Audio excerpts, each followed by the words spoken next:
저는 어렸을 때 지금 보기와는 다르게 좀 철부지였습니다. 애물단지였고요. 어머니 속을 많이 상하게 해드렸습니다. 참 많이 혼나기도 했었습니다. 어릴 때 동네 친구들과 서리라고 하는 것을 했습니다. 여러분, 서리가 뭔지 아십니까? 사전을 찾아보니까 때를 지어서 남의 과일이나 곡식 따위를 훔쳐먹는 장난이라고 나와 있습니다. 제가 살던 밀양은 딸기나 포도나 수박이 제철에 나는 작물이었거든요. 한 번은 친구들 서너 명과 함께 남의 수박밭에 가서 서리를 하다가 그만 주인 아저씨에게 잡히고 말았습니다. 모두 바지춤을 쥐어 잡혀서 막 끌려서 집으로 간 거예요. 그 주인이 어머니한테 얼마나 화를 내고 뭐라 하는지 어머니는 허리가 휘어져라 연신 굽실거리시며 죄송합니다, 죄송합니다. 그렇게 사과를 하셨습니다. 옛날에는 서리하다가 잡히면 다시는 그러지 않도록 막 혼꾸녕을 내고 그러지만 그걸로 끝입니다.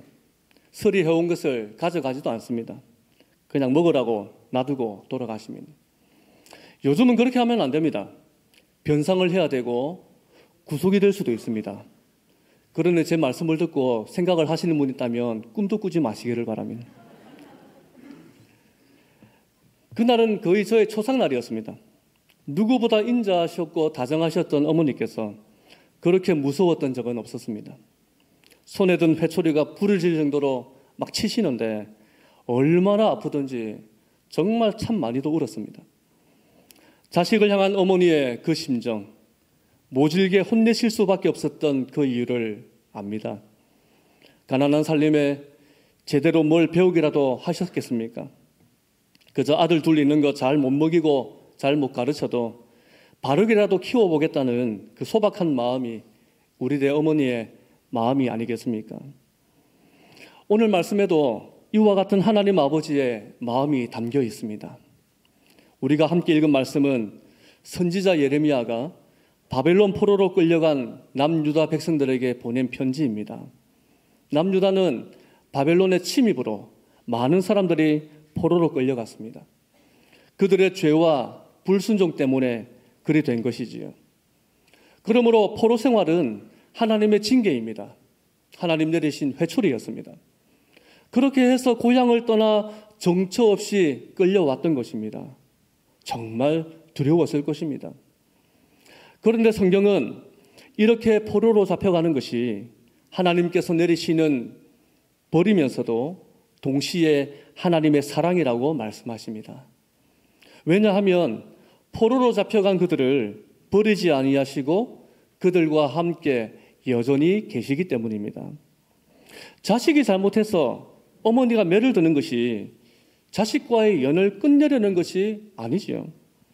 이처럼 하나님께서도 범죄한 백성을 벌하시지만 그것으로 끝내시려는 것은 아닙니다. 그러므로 하나님께서 자기 백성에게 내리시는 징계는 그 목적이 재앙이 아니라는 말씀입니다. 오늘 말씀 11절을 보십시오. 그것을 소개합니다. 우리 11절을 다 같이 읽으시겠습니다. 여호와의 말씀이니라. 너희를 향한 나의 생각을 내가 아나니 평안이요 재앙이 아니니라. 너희에게 미래와 희망을 주는 것이니라. 여기 나와 있는 우리 하나님 아버지의 마음이 무엇입니까? 첫 번째로 재앙이 아니라 평안과 미래와 희망을 주는 것이라는 것입니다. 이것은 14절에서 좀 더 구체화되어서 소개를 하고 있는데요. 우리 14절 말씀도 한번 읽어보시겠습니다. 시작. 이것은 여호와의 말씀이니라. 나는 너희들을 만날 것이며 너희를 포로된 중에서 다시 돌아오게 하되 내가 쫓아보내었던 나라들과 모든 곳에서 모아 사로잡혀 떠났던 그곳으로 돌아오게 하리라. 이것은 여호와의 말씀이니라. 포로된 그들을 반드시 모으고 돌아오게 하겠다는 것, 바로 이것이 아버지의 마음이라는 것이죠. 그런데 문제는 자식들에게 있습니다. 남유다 백성은 자신들이 결코 포로로 잡혀가는 일은 없을 것이라고 믿었던 것이죠. 그런데 어떻게 되었습니까? 포로로 지금 잡혀가 버렸습니다. 그러니까 이번에는 어떤 말을 하느냐, 포로 생활이 그렇게 오래 가지 않을 것이다 라고 얘기를 합니다. 왜냐하면 당시에 거짓 선지자들이 이와 같은 거짓말로 백성들을 현혹했기 때문이죠. 빨리 고향으로 돌아갈 수 있을 것이다. 그러니 진보다리를 사놓고 대기하고 있어라. 앞에서 제가 서리 얘기를 했는데 친구들과 수박서리 할 때는 주인이 오기 전까지 빨리 수박을 따서 챙겨야 하니까 정신이 없습니다. 막 챙기고 한다고 앞에 눈에 보이는 게 없죠. 긴장을 하고. 그러다가 나중에 정신을 차리고 나면 이 수박밭이 온통 쑥대밭이 되어 있는 것이 보이는 거예요. 아이고, 이젠 죽었다. 큰일 났다. 빨리 도망가자. 근데 그럴 때 보면 꼭 이렇게 말을 하는 애들이 간혹 있습니다. 괜찮다. 주인은 오지도 않는다. 뭐 별거 아니네. 분명히 큰 사고를 쳤음에도 불구하고 괜찮다, 별거 아니다 이런 소리를 들으면 이상하게 이 말이 끌리게 되더라는 것이죠. 괜찮겠지? 괜찮을 거야. 다들 그렇게 말을 하고 있잖아. 여러분, 지금 거짓 선지자들도 이런 말을 하고 있다는 것입니다. 괜찮다, 괜찮다. 그렇게 말을 하며 백성들을 선동하고 있더라는 것이죠. 하나님께서는 이런 거짓 선지자의 말을 따르지 않도록 강하게 경고를 하십니다.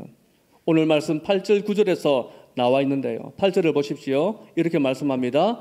만군의 여호와 이스라엘의 하나님께서 이와 같이 말하노라. 너희 중에 있는 선지자들에게와 점쟁이에게 미혹되지 말며 너희가 꾼 꿈도 고지 듣고 믿지 말라. 우리 9절 말씀을 읽어보겠습니다. 내가 그들을 보내지 아니하였어도 그들이 내 이름으로 거짓을 예언함이라. 여호와의 말씀이니라. 그러면서 하나님께서는 오히려 포로로 잡혀간 땅, 이 바벨론에서 뭐라고 얘기를 하고 있습니까? 거기서 살아야 한다. 거기서 살아라 라고 말씀하고 있죠. 바벨론에서 살아야 합니다. 이것이 하나님의 뜻입니다. 이것이 하나님의 말씀입니다. 그런데 포로로 산다는 것이 만만치 않거든요.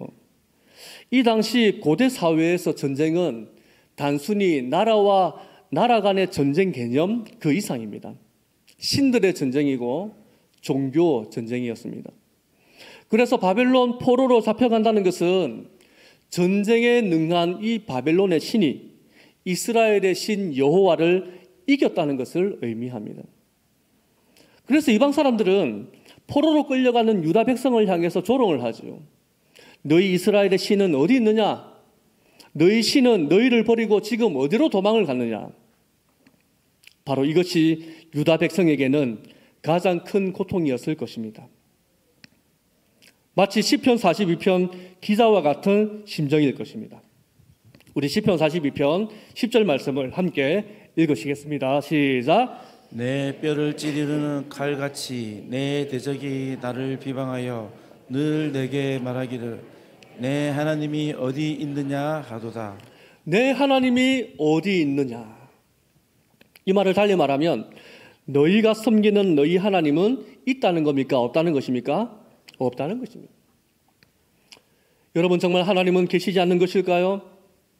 주어진 현실을 생각하고 눈에 보이는 것만 바라보면 정말 그렇게 보입니다. 그러나 성경은 우리에게 말씀합니다. 참 평안과 소망은 사람의 말에 있지 않고 오직 살아계신 하나님의 말씀에 있다는 사실입니다. 그러므로 사람의 말을 따르지 말고 하나님 말씀에 귀를 기울여야 하는 것이지요. 힘든 상황이라도 하나님께서 내게 말씀하실 때 나는 그 말씀에 주목하고 반응하느냐? 어려운 형편이라도 내가 그 말씀을 잘 듣고 거기에 내가 순종하고 있느냐? 바로 이것이 평안을 누리는 척도가 될 것입니다. 남유다 백성처럼 오늘 우리도 견디기 힘든 현실을 마주할 수 있습니다. 어쩌면 그것이 하나님께서 나를 위해 내리시는 징계일 수도 있습니다. 어렵고 힘든 상황이다 보니까 나를 위로해 준다고 하는 사람들의 그 달콤한 말에 내 귀가 더 솔깃해질 수도 있습니다. 반대로 고달픈 내 처지를 바라보는 사람들의 그 따가운 시선들, 그들의 조롱과 비난의 화살에 억장이 무너지기도 합니다. 그러나 성도 여러분, 어떤 형편에 있든지 오직 주님의 말씀만을 청종하시기를 바랍니다. 그래서 사람의 말로서가 주어지는 기쁨이 아니라 하나님의 말씀이 주시는 참 평강을 누리시기를 바랍니다. 오늘 하나님은 그것을 우리에게 요청하고 있다는 것이죠.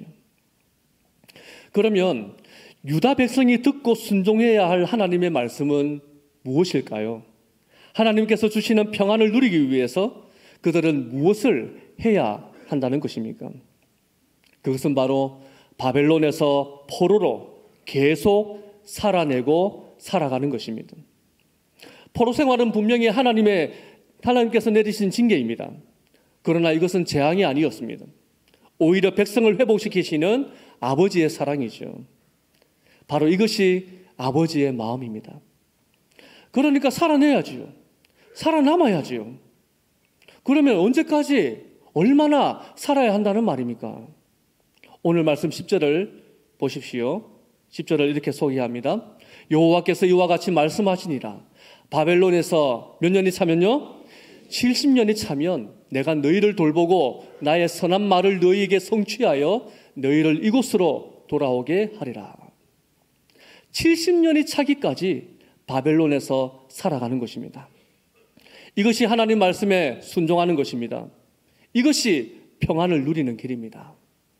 그러면 70년 동안을 도대체 어떻게 살라는 것이냐 하는 것이죠. 거짓 선지자들은 행구를 꾸리고 진보다리 사가지고 준비하라 했는데 우리 어떻게 해야 될까요? 라는 질문입니다. 오늘 말씀 5절 6절을 보십시오. 이렇게 말씀을 합니다. 5절입니다. 너희는 집을 짓고 거기에 살며 텃밭을 만들고 그 열매를 먹으라. 아내를 맞이하여 자녀를 낳으며 너희 아들이 아내를 맞이하며 너희 딸이 남편을 맞아 그들로 자녀를 낳게 하여 너희가 거기에서 번성하고 줄을 들지 아니하게 하라. 집을 짓고 살아라. 직장을 다니고 취업을 하고 일을 해서 먹고 살아라. 자녀를 낳아 기르면서 살아라. 너희의 자녀가 또 결혼해서 자녀를 낳도록 해라. 그러니까 바벨론에서 정착하고 뿌리 내리고 살아야 한다는 것을 일러줍니다. 지금은 더디고 앞이 보이지 않지만 70년이 차기까지 정착하고 살아가는 것, 바로 이것이 하나님 아버지의 마음이라는 것이죠.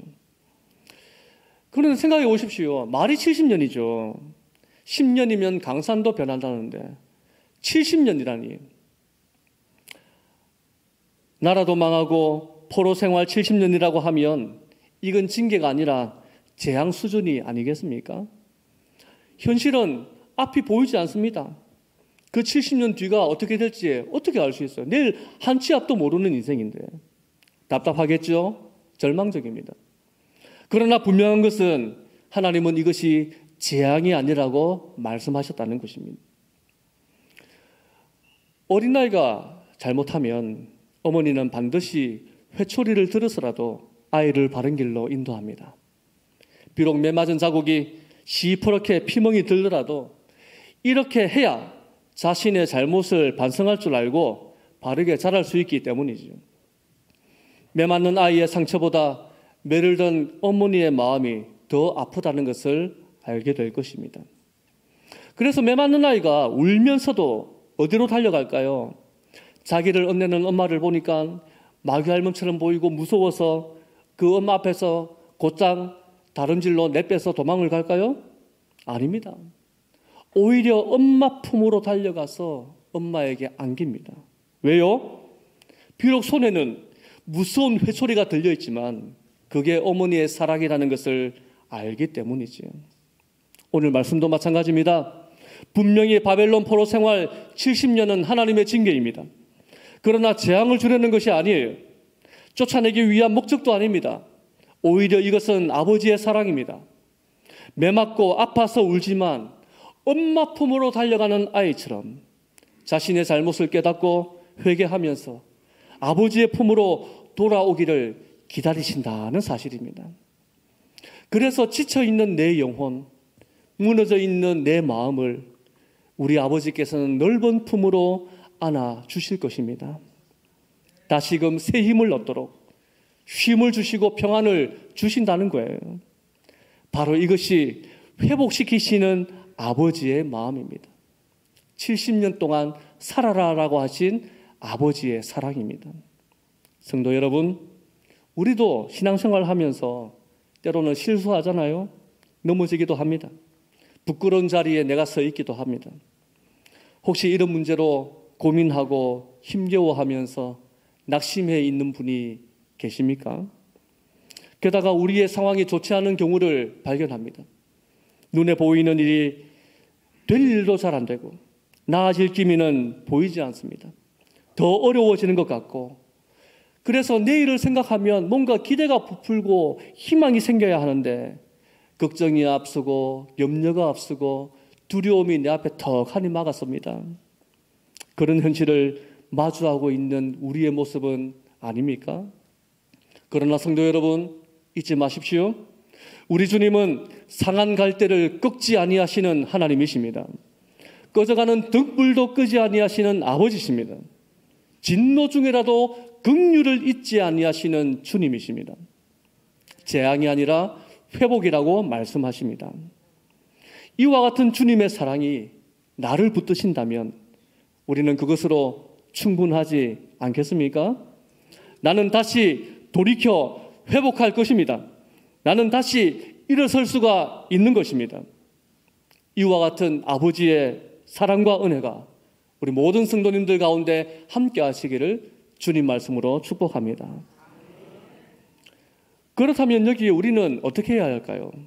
하나님이 우리에게 전폭적으로 사랑하시고 회복시키시고 은혜 주시고 우리를 품으시는 마음을 전하시고 소개하셨는데 나는 그러면 어떻게 해야 되느냐는 것입니다.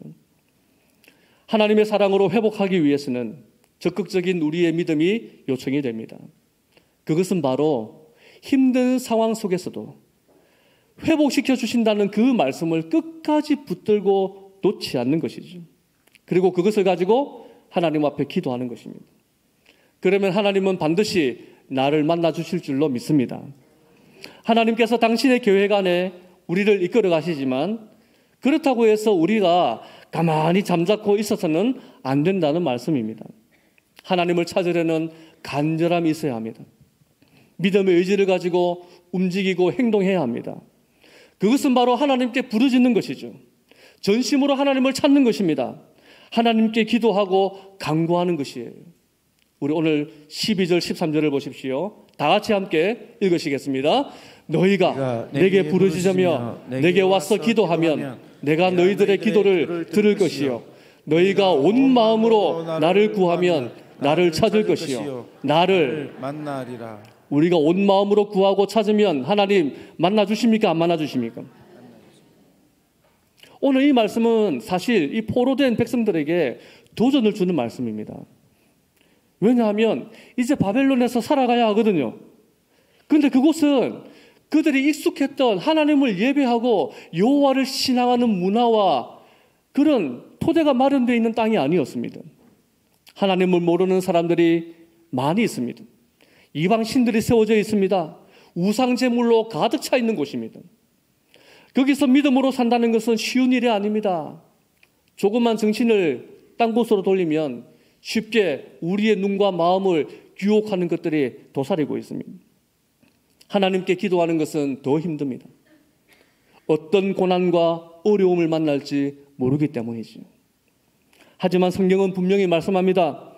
하나님께서는 자기를 찾는 자들에게 내가 너희를 들을 것이요 나를 만나리라고 말씀하셨습니다.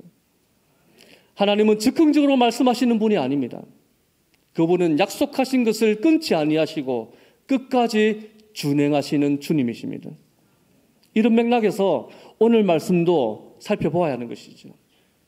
사실 이 말씀은 이미 신명기 말씀을 통해서 하나님이 약속하신 내용입니다.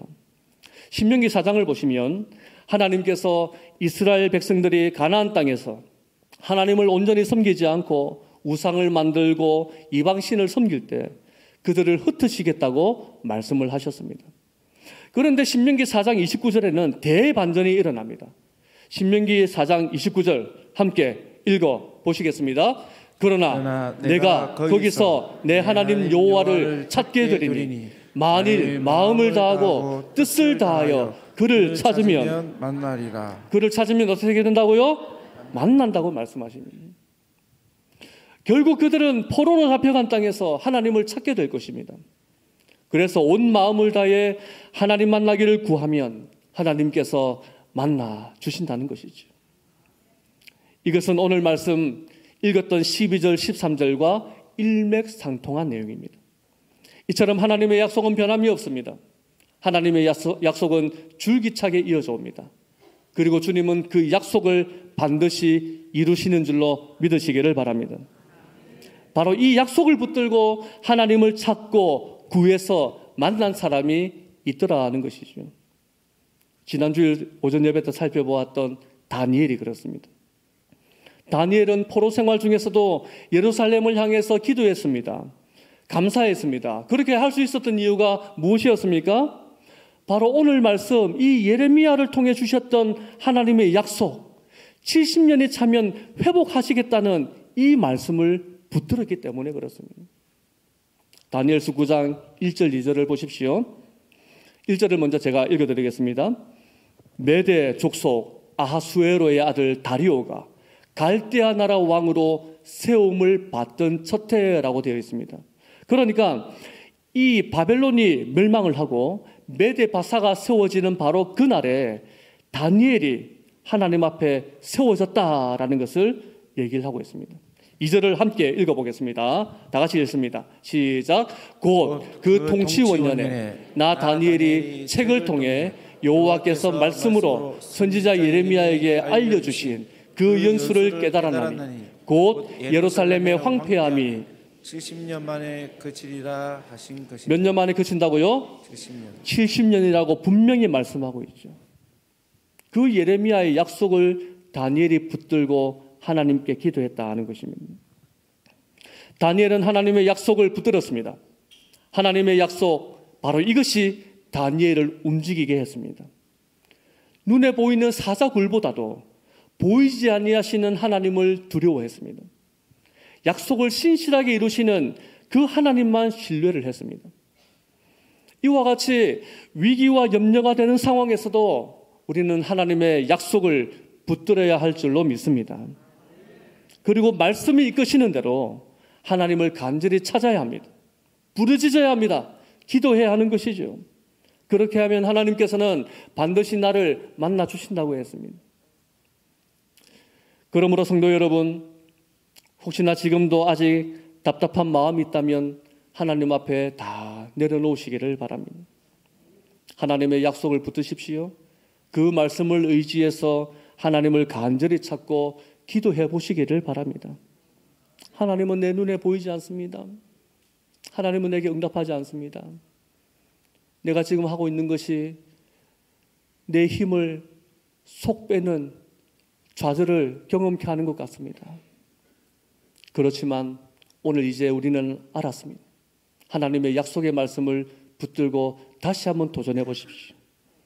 점점 더 나빠지는 상황 때문에 다 그만두고 도망가고 싶은 심정이라면 이것도 하나님 앞에 다 내려놓으십시오. 그리고 하나님의 이름을 부르짖으십시오. 하나님께 기도하십시오. 절대 포기하지 마십시오. 나를 사랑하시는 하나님께서 지금 이 순간에도 나와 함께 하심을 굳게 신뢰하고 믿으시기를 바랍니다. 하나님 아버지께서 나를 포기하지 않으시고 지금도 나를 붙들고 계시는데 내가 어떻게 그것을 포기할 수가 있겠습니까? 비록 주어진 현실은 아픔과 눈물이 내 앞을 가로막고 마르지 않을지라도 내가 너희를 들을 것이며 내가 너희를 만날 것이다 하는 이 말씀을 끝까지 붙드는 성도가 되시기를 바랍니다. 하나님만 바라보세요. 상황 보고 현실 보고 낙심하지 말고 하나님만 바라보고 그 약속만 붙들고 기도하면 된다고 말씀합니다. 눈물조차도 슬픔과 아픔의 눈물을 하나님은 우리에게 기쁨과 감사의 눈물로 바꾸어 주실 줄로 믿습니다.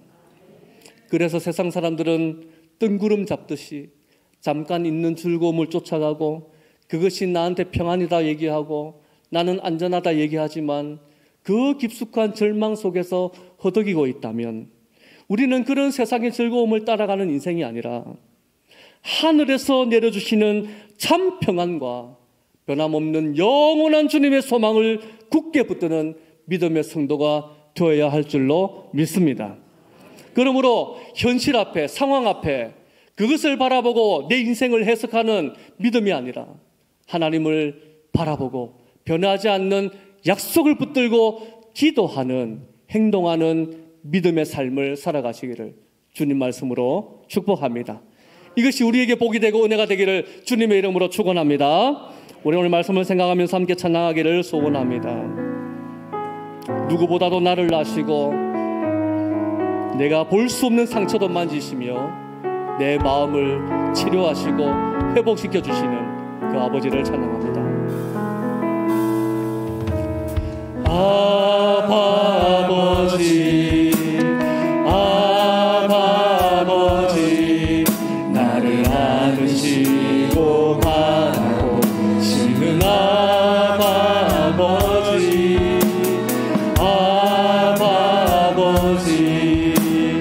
아버지, 아버지, 나를 도우시고 힘주시는, 다시 한번 고백합시다. 아버지, 아버지, 아버지, 나를 안으시고 바라보시는 아버지, 아버지, 아버지, 나를 도우시고 힘주시는 주는 내 마음을 고치시고, 주는 내 마음을 고치시고, 볼 수 없는 상처 만지시네. 나를 아시고 나를 이해하시네. 내 영혼 새롭게 다시 한번 고백합니다. 아버지, 아버지,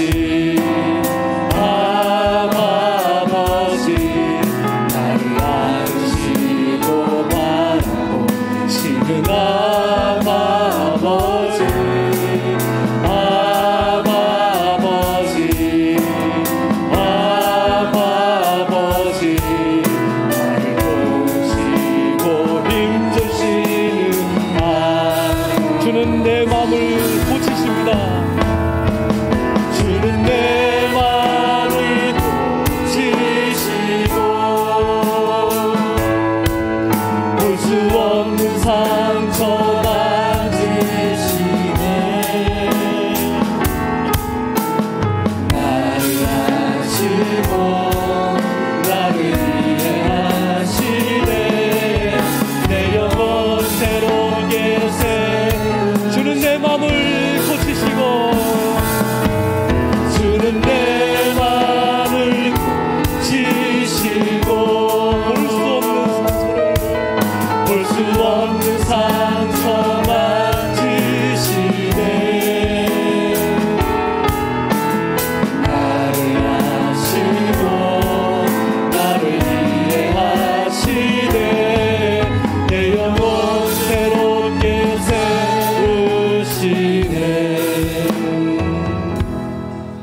말씀을 생각하면서 기도하기를 소원합니다. 여러분, 오늘 우리는 말씀을 통해서 하나님의 마음이 무엇인지를 발견했습니다. 그걸 몰랐을 때 나는 내 앞에 있는 상황을 바라보고 풀리지 않는 문제와 현실을 마주하면서 이것이 하나님께서 내게 내리신 재앙이요 좌절이며 절망이라고 말을 했습니다. 그래서 주님께 불평했고 원망했고 하나님에 대한 바른 믿음을 고백하지 못했습니다. 그런데 하나님은 우리에게 말씀하셨습니다. 그것은 재앙이 아니라 너희를 향한 평안이요, 너희의 미래요, 너희를 회복하기 위한, 너희에게 소망을 주기 위한 하나님의 사랑이라고 말씀하십니다. 여러분, 우리의 눈을 들어 하늘을 바라봅시다. 땅을 바라보며 사람을 바라보고 견주하고 비교하면서 왜 나는 이 모양 이 꼴인가 탄식하고 주저앉는 인생이 아니라 내 모습이 이럴지라도 내 아버지께서 반드시 나를 회복시켜 주시고 나를 일으켜 주시고 나를 통하여 원대한 주님의 꿈과 소망을 이루어 가실 것을 기대하는 성도가 될 수 있기를 바랍니다. 이 시간 기도합시다. 하나님, 그렇습니다. 이제 내가 주님의 마음을 알았으니 하나님 내게 약속하신 말씀을 붙들고 내가 쓰러져 있는 자리에서 하나님을 향해 부르짖는 인생 되게 하시며 주님 앞에 간구하고 주님을 찾고 만나기를 소원하는 믿음으로 회복하여 주시옵소서. 하나님, 나를 만나주시고 나를 찾는 자들에게 하나님 응답하신다고 하셨는데 주님의 그 은혜가 지금 나에게 임하게 하여 주시옵소서. 우리 간절한 마음으로 주님의 이름을 부르짖으며 기도하겠습니다. 주여.